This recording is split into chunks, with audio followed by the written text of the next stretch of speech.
Santa Claus কে? তিনি কি বিবাহিত ছিলেন না অবিবাহিত? তিনি কি করে এতটা বিখ্যাত হয়ে পড়লেন? চলুন জানার চেষ্টা করি। সান্টা ক্লজ হলেন পাশ্চাত্য সংস্কৃতির একটি কিংবদন্তি চরিত্র। তিনি জন্মগ্রহণ করেছিলেন নর্থ পোলে। তিনি ফাদার অফ ক্রিসমাস নামেও পরিচিত। প্রচলিত বিশ্বাস অনুযায়ী 24শে ডিসেম্বর তিনি নাকি বেরিয়ে পড়েন সন্ধেবেলায়, সকলকে এক এক করে গিফট দিয়ে যান। সেন্ট নিকোলাস হলো তার আসল নাম। সেন্ট নিকোলাস একটি ঐতিহাসিক চরিত্র। হ্যাঁ, সান্টা ক্লজ বিবাহিত ছিলেন।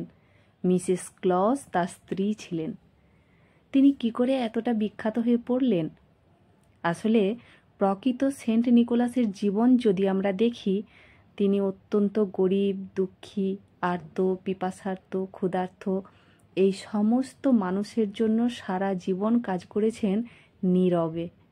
সান্টা ক্লজের চরিত্রটি যদি আঁকি, তাহলে তিনি উত্তর মেরুর বাসিন্দা। বলকা হরিণের গাড়ি থলে ভর্তি উপহার পিঠে নিয়ে আসেন, আর বরফের দেশের তিনি নাগরিক। সেখানে চিমনি ঘরের মধ্যে আগুন জ্বালানোর ব্যবস্থা আছে ঘরকে উষ্ণ করার জন্য, আর সেই চিমনি বাইরে বেরিয়ে আছে। তার সেখানে সবাই মোজা শুকোতে দিত। বরফের দেশে আসা যাওয়ার ফলে সকলের মোজা ভিজে যেত, তো সকলে ওখানেই মোজা শুকোতে দিত।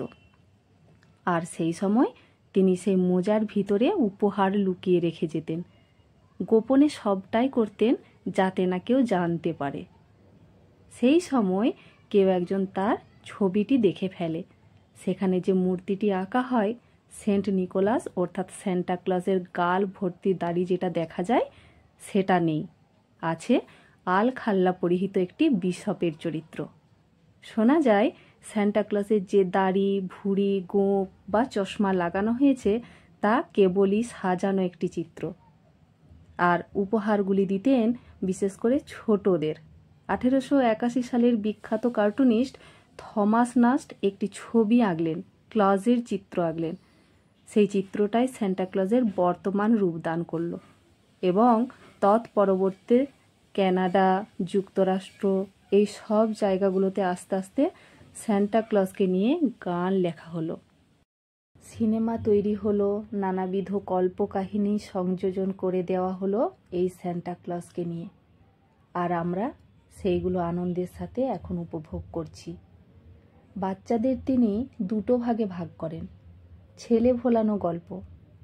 বলছেন যারা নাকি লক্ষ্মী ছেলে তাদেরকে মোজার মধ্যে ভরে উপহার দিয়ে যান, আর যারা দুষ্টু ছেলে তাদেরকে মোজার মধ্যে ভরে কয়লা দেন। সান্টা ক্লজ মোজার ভিতরে উপহার দিয়ে কি বলে যায়? মোজার মধ্যে বলে যায় যে মোজা হলো তোমার পা, কাজেই পাটা যেন মাটিতেই থাকে। অহংকারকে নির্মূল করো।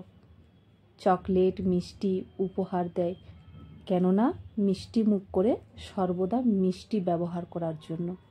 আর এটা বড়দিনের অঙ্গীকার। এবার আসি বড়দিন বিষয়টি নিয়ে। এই বড়দিন অর্থাৎ 25শে ডিসেম্বর প্রভু যীশু খ্রিস্টের জন্মদিন। প্রভু যীশু এই বিশেষ দিনে আমাদের কাছে এসেছিলেন। তাই যীশুকে ভুলে গিয়ে সান্টা ক্লজের উপহার, লাইট জ্বালানো, কেক ইত্যাদি নিয়ে ব্যস্ত হয়ে পড়লাম। যীশু এই পৃথিবীতে এসেছেন প্রেম শেখানোর জন্য, ভক্তি শেখানোর জন্য, ভালোবাসা শেখানোর জন্য। যে মানুষ শত্রুকেও ভালোবাসতে পারে সেই হলো প্রকৃত প্রেমিক। প্রেম শব্দটা ছোট, কিন্তু এর ব্যাপ্তি বিশাল। যিনি ক্রুশবিদ্ধ অবস্থাতেও বলেছেন, হে ঈশ্বর, এদের ক্ষমা করো। কি অপার ক্ষমা! দুস্থ পিপাসার্ত মানুষকে জড়িয়ে ধরেছেন, কুষ্ঠ রোগীকে জড়িয়ে ধরে আলিঙ্গন করেছেন। এমনকি আমাদের জন্য তিনি মৃত্যুবরণও করলেন। আর এটাই হলেন প্রভু যীশু। যিশুর জন্মদিনে আমরা তাকে ভুলে গিয়ে কেক কাটাই যেন মত্ত না হয়ে যাই।